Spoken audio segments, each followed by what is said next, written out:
Hello, welcome to Let the Light in TV. Today is an extremely exciting day as Sony is releasing 3 brand new lenses. They are the 11mm f1.8, the 10 to 20mm f4 Power Zoom G series, and today what we're specifically going to be focusing on is the 15mm 1.4 G series. We are going to cover all 3 of these lenses, but today we're going to specifically be looking at the 15mm.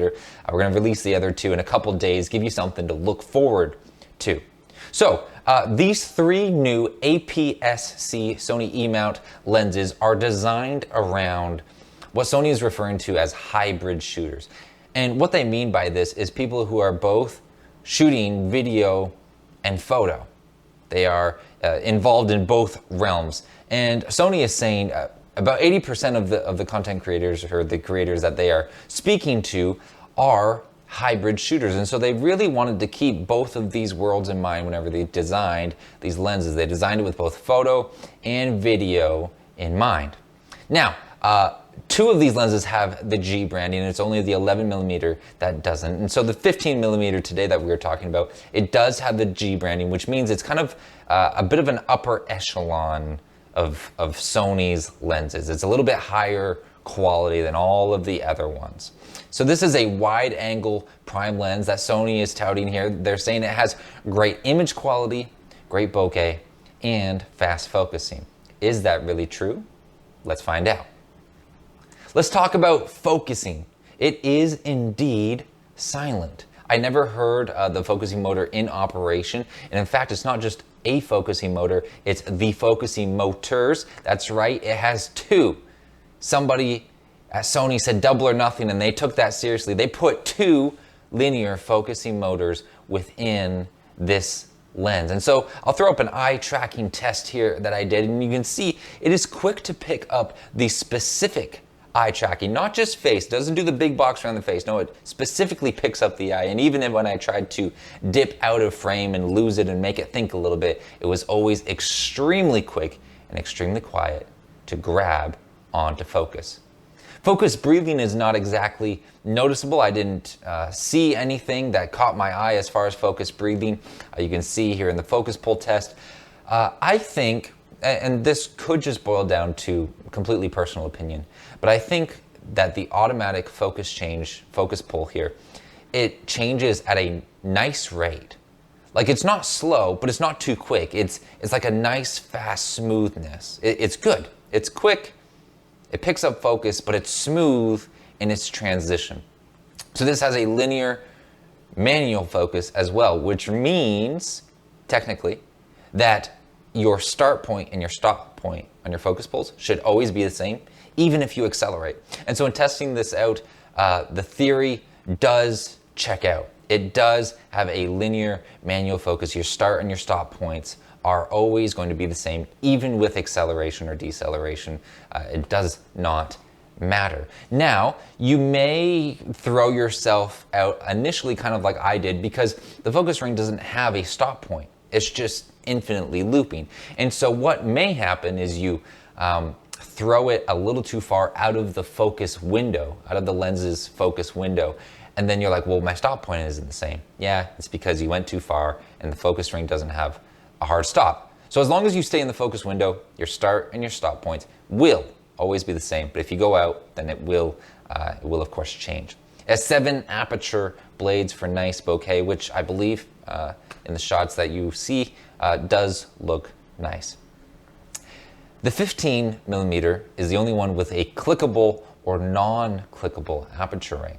That's right, you do get to choose. There's a little switch on it, and so it goes from kind of the nice, hard, clicky stops, and then if you switch that off and you don't want a clickable aperture, and then it switches to a nice, smooth rotation. So if aperture racking is something that you're interested in, that is available to you. But if you do like those consistent hard stops, that's also available, as well as there's also an automatic aperture option if you slide it far enough, but that does have a hard kind of stopping point to it. So you're not accidentally ever going to go to it. It's a nice hard stop, and then it goes over into automatic.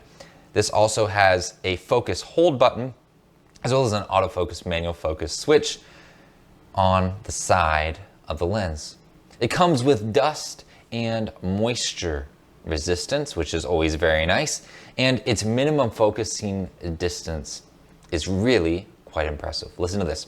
20 centimeters closest focusing distance. That's 0.66 feet if you are using the Imperial system. So that's autofocus, right? 20 centimeters, the closest focusing distance. You can cut that down by 3 centimeters. You can cut that down to 17 centimeters if you're doing manual focus.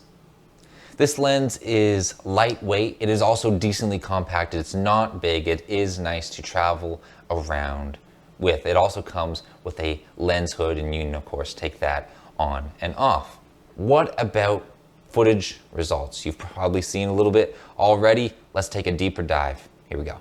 So right off the bat, we are using it for some action shots. Now remember, I do have in-body stabilization. The lens does not have stabilization, but overall it looks nice and steady in that sport activity. Everybody's looking in focus. It's keeping the eye tracking, so that's all very nice. Of course, this is a 15mm lens, so we got to take it outside, get some beautiful landscapes here, some nice running water, very calming, very relaxing, beautiful captures of some landscapes here. Now I am pushing the minimum focus distance to the test here. As you can see, the end of those needles are out of focus, and I'm just going to pause on this next shot here. It's extremely busy, right? You got a bunch of branches going on, you got a busy background. What I want to point out from this shot that I'm very pleased to see is we don't have strong chromatic aberrations within the branches. In fact, I'm not really seeing anything of note that's pointing out as far as aberrations go. And so I'm really pleased to see that in a busy shot like this, and I'll hit play again here, in a busy shot like this, we're not being blown out with some greens and magentas blowing out our image, but it's nice and clean. And likewise, the colors are also very beautiful. Here's a shot at f16 that is all the way closed down on this lens, and then 1.4 all the way open, beautifully blurred out, washed out background, and again, nice strong colors. I had a lot of fun, as you will see later, taking this lens out to the golf course. Nice colors. I'm going to pause it once again here as we look at Dustin loading up to launch the ball on this swing. And I want to point something out here, again, having to do with aberrations, but also having to do with focus control, grabbing focus on our subject. Here we have, in terms of brightness, a extremely high contrasted image. Right, we have the sun beating down the extremely bright sky. Dustin's face and whole front of his body is within a shadow, right? It's all shadowed off, and yet we still have focus on him. And, you know, if we look at the golf club along that line, there's no aberrations coming through. Everything looks really good. And so I am just so pleased by this lens and what it is able to do and capture and perform. The fact that, you know, with the sun just completely blowing everything out, it will still grab focus. And of course, you know, some nice little slow-mo here. I was actually also, I'll pause it just one last time, I was really surprised to see how far the ball was visible, whether it was within a, you know, easier visible background of green, or if it went up into the sky, which would be difficult or much more difficult to track, but it was still visible. Nice little surprise there. Let's carry on. Again, same thing going on here.